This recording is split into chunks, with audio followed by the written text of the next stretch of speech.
Dans 2 Samuel chapitre 1, verset 7.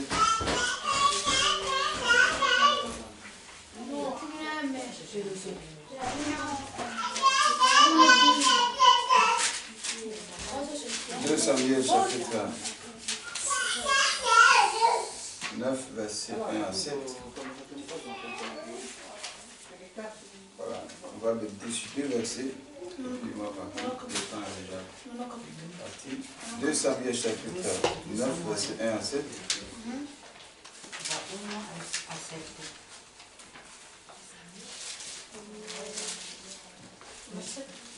Capitolo 9?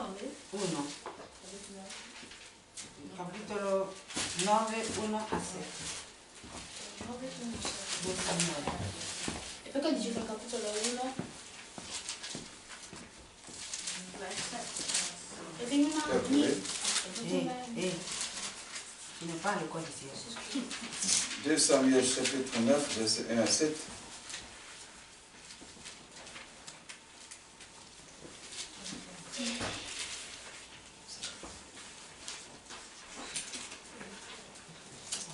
Qui a trouvé?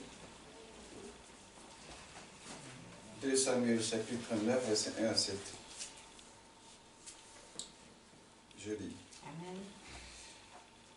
David dit, reste-t-il encore quelqu'un de la maison de Saül pour que je lui fasse du bien à cause de Jonathan? Il y avait un serviteur de la maison de Saül, nommé Siba, que l'on fit venir auprès de David. Le roi lui dit, es-tu Siba? Il répondit, ton serviteur. Le roi dit, n'y a-t-il plus personne de la maison de Saül pour que juge envers lui de la bonté de Dieu? Amen. Et Siba répondit au roi, il y a encore un fils de Jonathan, Pérejus, perdu des pieds. Hein. Le roi lui dit, où est-il? Et Siba répondit au roi, il est dans la maison de Makir, fils d'Amiel, et les débats. Le roi David l'envoya chercher dans la maison de Makir, fils d'Amiel, et le débat. Et Méphibosheth, fils de Jonathan, fils de Saül, vint auprès de David, tomba sur sa face et se prosterna. David dit, Méphibosheth, et il répondit, voici ton serviteur. David lui dit, ne crains point, car je veux te faire du bien à cause de Jonathan, ton père. Je te rendrai toute la terre de Saül, ton père, et tu régneras toujours, tu mangeras toujours à ma table. Amen. Amen. Gloire à Dieu. Amen. Notre thème c'est fais grâce et Dieu te fera grâce. Amen. Amen. Fais grâce et Dieu te fera grâce. Il faut faire grâce. Amen. Voilà. Il faut faire grâce, il faut faire du bien. Il faut pardonner, il faut partager. Il faut penser aux autres. Il faut aimer les autres. Il faut faire du bien aux autres.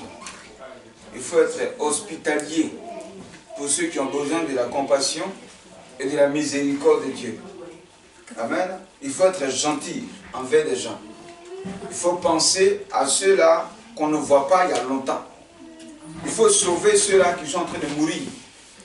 Amen. Amen. Il faut aider celui-là qui a besoin d'aide. Il faut secourir celui-là qui est en train de mourir et qui a besoin de secours.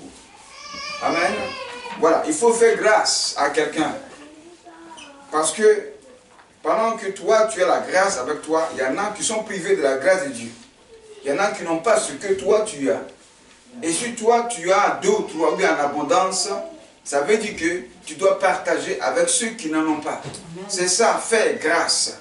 Amen. Amen. Donc celui qui fait grâce est en train de s'aimer. dans une bonne terre. Et cette terre-là, c'est le champ de Dieu. Là où se trouve la compassion et la miséricorde de Dieu. Donc tu ressembles à Dieu qui va sauver quelqu'un. Celui qui fait grâce, Dieu l'utilise à faire du bien. Donc, toi, quand toi tu fais le bien à celui qui est en face, lui il te voit comme Dieu qui est venu à son secours. Dieu qui est venu lui faire grâce. Donc tu deviens un petit Dieu quand toi tu fais grâce. Amen. Je vais rendre deux témoignages. Vers la fin du mois de février, voilà, j'étais en train de travailler dans le parking et j'ai ramassé un téléphone, iPhone. Amen. Un téléphone nouveau, iPhone. Tout le monde passait, personne n'a vu le téléphone. J'ai vu ça, j'ai mis dans ma poche. Je suis à la station pour prendre le train. D'abord, j'ai allumé, c'était en marche. J'attendais que le côté marche. Bon, un coup le téléphone sonne, c'est une de ses camarades qui m'appelle, une italienne qui m'appelle. Elle dit Giuseppe. Il dit c'est pas Joseph. Elle dit mais qui est? Il dit mais toi aussi tu es qui? Est-ce que tu me connais? Elle dit mais le téléphone c'est pour son ami. Il dit mais je sais que c'est pour ton ami, mais actuellement c'est pas ton ami qui parle. Il dit mais comment elle s'appelle? Et puis elle a dit son nom. J'ai dit bon, il faut lui dire que j'ai son téléphone. Voilà. Donc elle a raccroché. Quelques minutes après, le train est venu, je suis monté. J'étais dans le train, quand ça sonnait encore. Là, c'est un homme qui appelle. Il s'est présenté, il dit, bon, moi aussi je me suis présenté. Il dit, mais le téléphone, c'est pour son ami. Il dit, oui, je sais, donc j'ai ça. Il faut dire à ton ami que j'ai son téléphone. Donc il dit, bon, je vais te le passer. Donc, il passe le téléphone à Joseph qui me parle. Il dit, ouais, que c'est son téléphone. Que c'est tombé. Il dit, oui, c'est tombé, j'ai ramassé. Il dit, où tu as pris? Il dit, j'ai ramassé ça. Un deuxième vendredi, sur le parking. Il dit, il est passé là-bas, mais il a son téléphone. Il dit, bon, mais il dit, mais tu es où? Il dit, je suis à Mortara. Donc, viens à Mortara, tu n'as pas ton téléphone. Il dit, mais où toi tu es? Il dit, il est 20 000 ans. Il dit, bon, demain c'est samedi, et je serai à Lidl Galasco. Donc, viens là-bas à 6 h. Tu prends ton téléphone. Entre 6 h et 8 h, je suis là-bas. Si tu viens après 8 h, je ne suis plus là-bas. Il dit, bon, il a compris. Donc, on se donne rendez-vous à Galasco. Je suis pas au travail. Quand je suis descendu du bus, j'ai pris le vélo, je suis arrivé, j'ai regardé net. J'ai vu une voiture qui est passée. Bon, parce qu'à 5 h, tous ceux qui travaillent passent pour aller rentrer. Donc, j'ai vu la voiture passer, j'ai pensé que bon, c'est quelqu'un de l'idée qui allait garer. Bon, je vois, il est venu devant moi. Quelqu'un a le téléphone. Il dit c'est Joseph, c'est Joseph. Il dit c'est moi. Il est sorti au téléphone, il lui a donné. Il m'a remercié, il a ouvert son portefeuille, il m'a donné 10 €. Il dit bon, tiens, voici mon contact. Tiens. Donc je lui ai donné ça. Et il est parti. Amen. Amen. Ça c'est la grâce de Dieu. C'est un téléphone iPhone. Ça coûte très cher. Je pouvais prendre ça, enlever sa puce, même s'il y a un code, bon, moi je vends. Et je gagne mon argent. Je pouvais avoir au moins 150 €. Voilà. 200 € même c'est petit. Amen. Je pouvais vendre ça comme ça. Mais je lui ai fait grâce. Parce qu'il y a des mails, les gens envoyés. Il y en a qui ont appelé. Et puis beaucoup de messages. Il a des documents de travail dedans.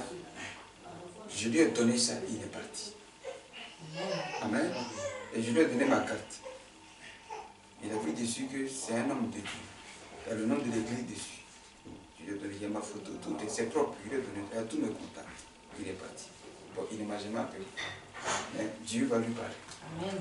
Gloire à Dieu. Amen. Deuxième témoignage, ça c'est quelqu'un encore qui avait un besoin. Voilà, donc je sentais qu'il avait le besoin. Et je voyais, Dieu me parlait. C'est insisté à moi. Et j'ai réglé ce qui lui manquait. Je lui ai donné ça. Amen. Amen. Ça a coûté plus de 100 €. J'ai payé la chose, je lui ai donné. Amen. Quand je lui ai donné, il dit qu'il a eu un songe où il a vu la chose à venir. Amen. Et je lui ai donné. Ça, j'ai rendu grâce. J'ai fait grâce. Amen. Amen. Ce sont des semences. Et nous sommes en 2021, c'est une année de grâce. Ça veut dire que ce n'est pas seulement Dieu qui va te faire grâce. Mais toi aussi, tu dois faire grâce à des gens. Amen. Amen. Amen. Dieu compte sur toi à faire du bien à quelqu'un. Dieu compte sur toi à sauver quelqu'un. Dieu compte sur toi à libérer quelqu'un. Dieu compte sur toi à consoler quelqu'un. Dieu compte sur toi à assurer l'âme de quelqu'un. Dieu compte sur toi à faire soucier quelqu'un. Parce qu'il y en a qui sont dans le souci. Mais Dieu compte sur toi à faire arrêter ces soucis. C'est ça, fais grâce. Et puisque tu fais grâce, Dieu ayant vu ta bonne foi, ta bonne semence, tes bonnes œuvres, le Seigneur aussi va te récompenser triplement. Amen. Il dit celui qui sème, c'est celui qui moissonne. Continue à faire du bien. Même si les gens te font du mal, ne réponds pas à bien-aimé le mal par le bien. On te fait du bien, toi tu fais du bien, les gens te répondent par le mal. Ne te venge pas à leur faire du mal aussi. Continue à faire du bien. Car celui qui fait du mal aussi sème une semence. Donc si tu as mal semé, attends-toi aussi une mauvaise semence qui va revenir contre toi. Car c'est ce que tu sèmes que tu manges. C'est ce que tu sèmes que tu récoltes. C'est ce que tu donnes qui revient vers toi. Donc si tu as donné le mal, attends-toi aussi que le mal te frappe. Dieu est juste. Voilà pourquoi, pour ne pas que le mal te frappe, continue à faire grâce. Comme ça, plus tu fais grâce, plus la grâce se multiplie par 3 fois et vient vers toi. Donc celui qui fait grâce, Dieu le fera grâce. Amen. C'est important. Fais grâce pour que Dieu te fasse grâce. La grâce de Dieu, ce n'est pas seulement Dieu qui doit te bénir. En effet, c'est ce qu'on fait sur terre que nous moissonnons. Il n'y a rien de magie. Il n'y a rien que Dieu nous fait grâce comme ça au hasard. Non, Dieu ne bénit pas de façon magique. Dieu ne bénit pas de façon au hasard. Il n'y a rien qui arrive sur la terre au hasard. C'est ce que tu fais sur la terre que tu récoltes. Amen. Amen. Amen. Oui, si tu es béni aujourd'hui, ne dis pas que ouais, c'est quitté aussi comme ça gratuitement, c'est venu. Non, c'est ce que tu as fait dans le passé qui a été bien, qui est venu aujourd'hui en bien. C'est tout. C'est pas que ouais, tu n'as rien fait et puis c'est descendu sur toi. Non, c'est pas vrai ça. C'est pas vrai. Un enfant qui évolue à l'école, c'est grâce à ses études, grâce à son écoute des professeurs, grâce à sa manière de réfléchir, grâce à sa manière de rechercher, grâce à ses retenues, qu'il arrive à passer en classe supérieure. C'est pas qu'il a mangé, il a dormi, et puis il n'a pas bossé, et puis tout à coup, le voilà en classe supérieure. Non, c'est pas comme ça. C'est pas comme ça. Si tu manges et tu dors, tu fais rien à l'école, ne t'attends pas que tu vas passer en classe supérieure. Amen. Amen. Fais grâce pour que Dieu te fasse grâce. Gloire à Dieu. C'est très important. L'apôtre Paul était un grand bandit. Il tuait les chrétiens. Il menaçait les chrétiens. Il troublait l'église. Il ne voulait pas qu'on entende parler de Jésus. Le jour où Jésus devait le visiter, il lui a fait mal aussi. Amen. Oui. Il a frappé l'apôtre Paul, il est tombé de son cheval, il a été frappé d'aveuglement. Donc il est devenu aveugle subito. Il ne voit plus rien, tout est noir. Tu rendais la vie des gens noire. Tu troublais la vie des gens. Ce jour-là, Jésus l'a troublé. Il est tombé. Avant qu'il ne recouvre la vue, il a été aveugle, il a été frappé. Comme toi tu frappais les gens, aujourd'hui c'est au tour. On l'a frappé, il est tombé. Maintenant il est tombé, il voit rien, mais qu'est-ce qui se passe?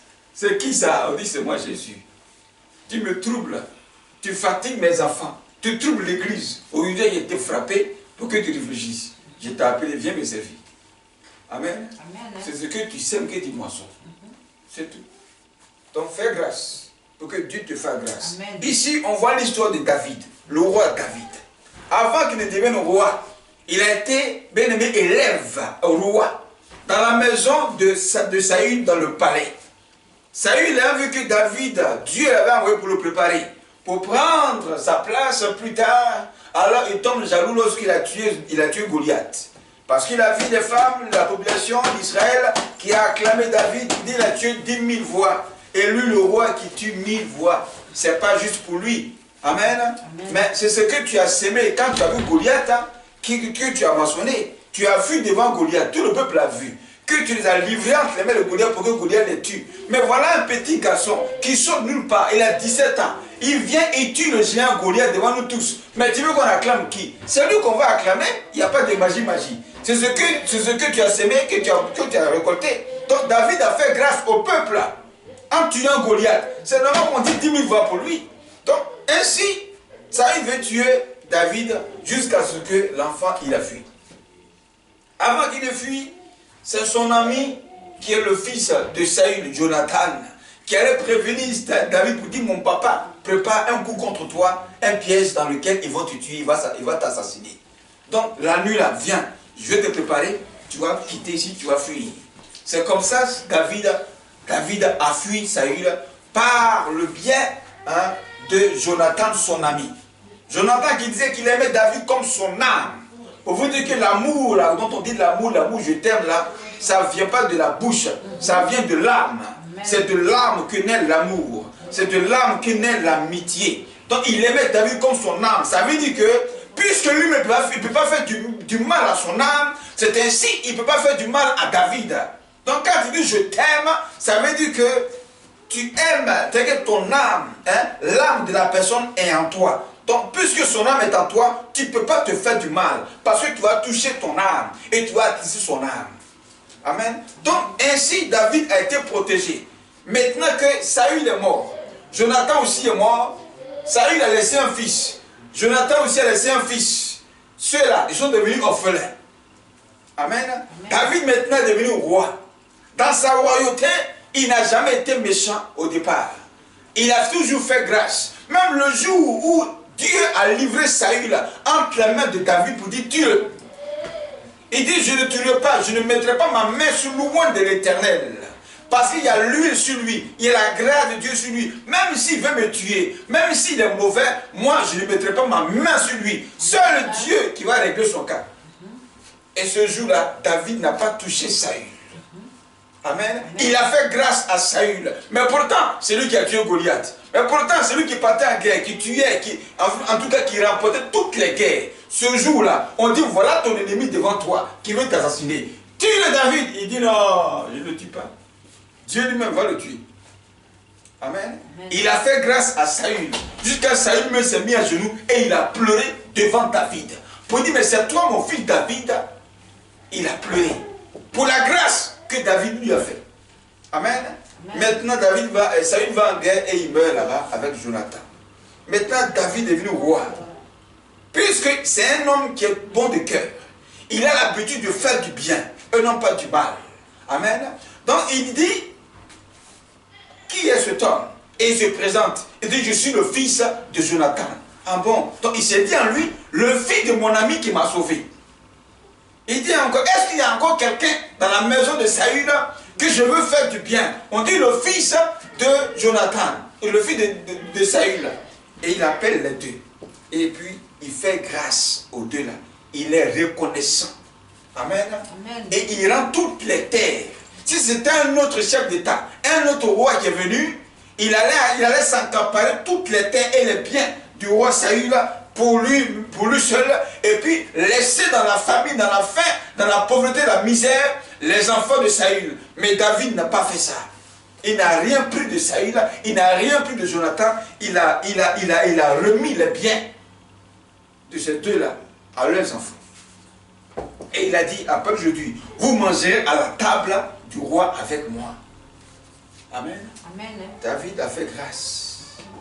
Amen. Pourquoi? Parce que hier, Jonathan lui a fait grâce. Donc là, il a fait quoi? Il a remercié le Seigneur. Il a fait une action de grâce. Amen. Parce que Dieu lui a fait grâce au départ. Donc lui aussi à son tour, il fait grâce. Donc, soit toi tu fais grâce en premier et Dieu te fait grâce après, ou bien que Dieu te fait grâce d'abord et toi tu fais une action de grâce pour remercier le Seigneur. Il faut être reconnaissant à Dieu. Amen. Amen. Mais pourtant, Saül voulait tuer David. Il pouvait se venger là sur le fils de Saül, mais il ne s'est pas vengé. Il n'a pas répondu le mal, pas le mal, mais il a répondu le bien contre le mal. Voilà ce que tu dois faire. Arrêtez de mal parler. Arrêtez de vous venger. Arrêtez de penser mal, même des méchants, même des païens. Ils sont païens parce que l'heure de rencontrer Jésus n'est pas arrivée. Tu entends que les gens parlent mal de toi au dehors. Oui, ils n'ont qu'à parler mal. Parce qu'ils ne savent pas ce que tu vis, mais ce que Dieu a fait avec toi. Amen. Mais toi aussi, tu ne penses pas à la grâce de Dieu que tu dois le faire. Ou bien te taire. Mais carrément, tu commences à les insulter. Tu commences à parler mal. Tu commences même à aller les chercher pour te battre avec eux. À te venger. Évitez de faire le mal. Celui qui fait grâce est dans la justice de Dieu. Amen. Celui qui fait grâce est dans la bonté de Dieu. Celui qui fait grâce est dans la miséricorde de Dieu. Celui qui fait grâce, il est dans la compassion de Dieu. Celui qui fait grâce, Dieu le barricade de son feu, le protège. Celui qui fait grâce est Dieu lui-même qui est descendu sur terre pour faire du bien à quelqu'un. Voilà pourquoi il faut faire grâce. Donc faites comme David, mais ne faites pas comme Saül. Saül pouvait être reconnaissant vis-à-vis de David. Pourquoi? Parce que lui, il était roi et il y a un ennemi qui vient tuer ton peuple. Toi le roi. Et un enfant se saute nulle part. Et il sacrifie sa vie pour tuer l'ennemi qui arrive face à ton trône. Mais toi, Saül, tu devais dire vraiment, mon petit, viens à mes côtés, que je te protège. Qu'est-ce que tu veux que je te donne? Tu devais remercier David. Mais à la fin, c'est lui qui veut tuer David. Saül n'a pas été reconnaissant vis-à-vis de David qui a sacrifié sa vie face à Goliath. Oui, Saül n'a pas été reconnaissant. Il n'a pas été reconnaissant.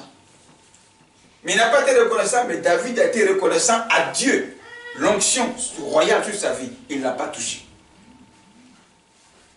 Acceptez toujours de faire du bien.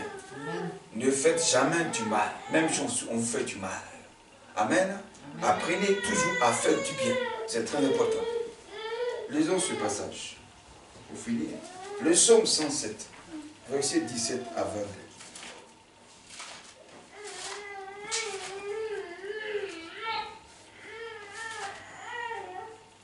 Psaume 107.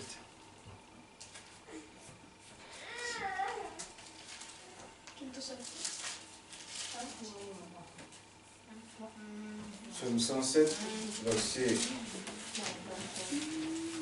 17 à 22. Il dit: les insensés, par leur conduite coupable et par leurs iniquités, s'étaient rendus malheureux. Les insensés, par leur conduite. Un insensé, c'est celui-là qui n'a pas de sens. Amen. Amen. C'est celui qui n'a pas de sens. En effet, qui ne connaît pas la bonne manière, qui n'est pas sage, qui ne sait pas, qui ne connaît pas les secrets. Voilà, lui, tout ce qu'il fait est gauche. C'est ça, un insensé. Tout ce qu'il fait est malhonnête. Tout ce qu'il fait est mauvais. Tout ce qu'il fait, Dieu n'est pas dedans. Tout ce qu'il fait, c'est hors sujet. C'est ça un insensé. C'est quelqu'un qui marche sans sens. Et ressemble à une voiture qui roule sans volant. C'est ça un insensé. Il n'a pas toujours de bonne conduite. Toutes ses conduites sont gauches et mauvaises. C'est ça un insensé. Ça veut dire que lui fait tous les jours du mal. Tous les jours que Dieu fait, lui fait du mal. Tous les jours que Dieu fait, il disgrâce.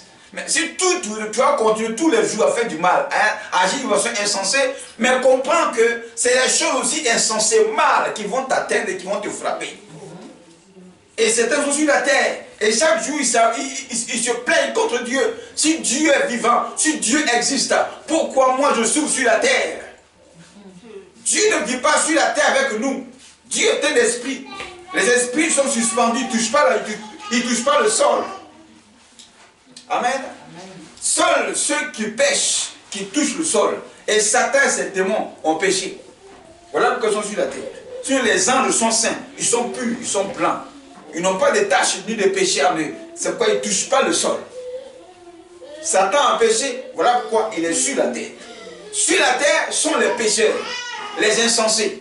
Mais celui qui a rencontré Jésus, son cœur n'est plus insensé. Celui qui lit la Bible et qui connaît les desseins de Dieu, ce qui est juste, ce qui n'est pas juste, ce qui est bon, ce qui est mauvais, son cœur se redresse. Donc à la place d'un cœur insensé, il devient un cœur sensé. À la place d'un cœur incrédule, il a un cœur de chair. Amen. Donc la compassion et la miséricorde de Dieu le visitent. Tant mieux que cette personne maintenant peut faire du bien et peut faire grâce. Mais l'insensé, c'est le malheur chaque jour qui frappe à sa porte. qui fait du mal, c'est les malheurs chaque jour qui vont frapper à sa porte. Ça veut dire qu'une personne insensée, elle est maudite. Une personne qui ne fait pas grâce, qui ne rend pas grâce, qui ne fait pas grâce, elle est maudite. La grâce, c'est la bénédiction. Tu sèmes la bénédiction, c'est la même bénédiction qui va revenir vers toi. Tu sèmes ce qui est mal, ça veut dire quoi? Tu maudis, la malédiction elle reviendra contre toi. Amen. Les insensés, par leur conduite, coupables. Coupables. Quand quelqu'un est coupable, qu'est-ce qui se passe? Hein? Là, on parle de coupable, on parle de coupable, là, c'est lié à la justice. Là, quand quelqu'un est coupable, qu'est-ce qui se passe? Il est puni, il est mis en prison, il va souffrir. Voilà. Qui veut souffrir ici? Qui veut souffrir ici? Personne. Donc faites grâce. Voilà, faites grâce. Tu fais grâce, tu ne vas pas souffrir. Hein? Oui, tu ne vas pas souffrir. Pendant que les gens, une souffrance, puis une pandémie, puis une souffrance. Mais cette affaire de corona qui est en train de visiter des gens, qui frappe des gens. Mais ça frappe des gens. Beaucoup sont morts, mais ce n'est pas tout le monde qui est mort. Beaucoup sont contaminés, il y en a qui ne sont pas contaminés. Ça s'appelle la grâce de Dieu. Pourquoi? Parce qu'hier, ils ont fait grâce. Quelque part, ils ont fait grâce. La grâce trie des gens. Amen. Quand la grâce de Dieu vient, elle fait un tri. Elle regarde ceux qui ont fait grâce hier. Et puis elle tombe sur ceux qui ont fait la grâce. Dieu ne fait pas grâce à l'insensé. Parce que l'insensé ne fait jamais grâce.